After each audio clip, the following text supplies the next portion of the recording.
ગુજરાત કોંગ્રેસમાં આંતરિક અસંતોષ વચ્ચે ઉત્તર ગુજરાતના જિલ્લા પ્રમુખ ધારાસભ્યો અને સાંસદ ગેનીબેન ઠાકોરે દિલ્હીમાં મલ્લિકાર્જુન ખડગે સાથે મુલાકાત કરી સંગઠનના મુદ્દાઓ અંગે રજૂઆત કરી। ગુજરાત કોંગ્રેસમાં સંગઠનાત્મક મુદ્દાઓને લઈ ફરી એકવાર આંતરિક અસંતોષ સામે આવ્યો છે। ઉત્તર ગુજરાતના કોંગ્રેસના જિલ્લા પ્રમુખો, કેટલાક વર્તમાન અને પૂર્વ ધારાસભ્ય તેમજ બનાસકાંઠાના સાંસદ ગેનીબેન ઠાકોરે દિલ્હીમાં કોંગ્રેસના રાષ્ટ્રીય અધ્યક્ષ મલ્લિકાર્જુન ખડગે સાથે મુલાકાત કરીને સંગઠનની કાર્યપદ્ધતિ અને તાજેતરની નિમણૂક અંગે પોતાની નારાજગી વ્યક્ત કરી હોવાનું સૂત્રો પાસેથી જાણવા મળ્યું છે। ઉત્તર ગુજરાતના કોંગ્રેસના આગેવાનો છેલ્લા કેટલાક સમયથી સંગઠનમાં થયેલી નિમણૂકો અને જિલ્લા સ્તરે પ્રતિનિધિત્વ જેવા મુદ્દાઓ અંગે અસંતોષ વ્યક્ત કરી રહ્યા હતા। આ મુદ્દાઓને લઈને હવે નેતાઓને સીધા કોંગ્રેસના રાષ્ટ્રીય નેતૃત્વ સમક્ષ રજૂઆત કરવાનો માર્ગ અપનાવ્યો છે।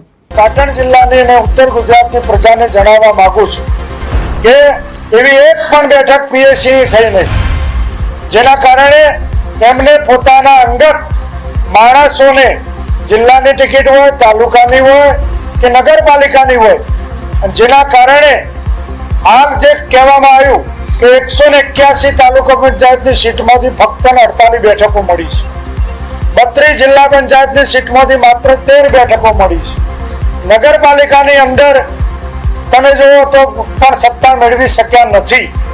ત્યારે આપના માધ્યમ થકી હું એ કહેવા માંગુ છું આ લોકોને કે જો તમને આટલી બધી પ્રદેશ કોંગ્રેસ સમિતિ દ્વારા તમને સત્તા આપવામાં આવી હોય તો તમે પ્રમાણિકતા રાખ્યા વગર તમે પોતપોતાના માણસો અથવા તો અંગત સ્વાર્થ માટે ભાજપને જીતાડવા માટે તમે જ્યારે એવા ઉમેદવારો પસંદ કર્યા જેના પરિણામ મળ્યું નથી, ત્યારે આ દોષનું ઠીકરું તમે ગુજરાત પ્રદેશ કોંગ્રેસ સમિતિના આદરણીય પ્રમુખ અમિતભાઈ ચાવડા સાહેબ ઉપર ઢોળો એ ખરેખર વ્યાજબી નથી। માહિતી અનુસાર મહેસાણા, પાટણ, બનાસકાંઠા, સાબરકાંઠા અને ગાંધીનગર જિલ્લાના કોંગ્રેસ પ્રમુખો દિલ્હીમાં હાજર રહ્યા હતા। તેમની સાથે ઉત્તર ગુજરાતના કેટલાક વર્તમાન અને પૂર્વ ધારાસભ્યો પણ જોડાયા હતા। આ બેઠકમાં બનાસકાંઠાના સાંસદ ગેનીબેન ઠાકોરની હાજરી પણ નોંધપાત્ર માનવામાં આવી રહી છે। અસંતુષ્ટ નેતાઓ કોંગ્રેસના વરિષ્ઠ નેતા કે.સી. વેણુગોપાલ સાથે પણ બેઠક કરવાની તૈયારીમાં છે। સાથે જ લોકસભામાં વિપક્ષના નેતા રાહુલ ગાંધી સાથે મુલાકાત માટે પણ સમય માંગવામાં આવ્યો હોવાનું જાણવા મળ્યું છે, જેથી ગુજરાત કોંગ્રેસના સંગઠનાત્મક મુદ્દાઓ અંગે વિસ્તૃત ચર્ચા થઈ શકે। કૌશિક પટેલનો report, Hind TV news, Surat.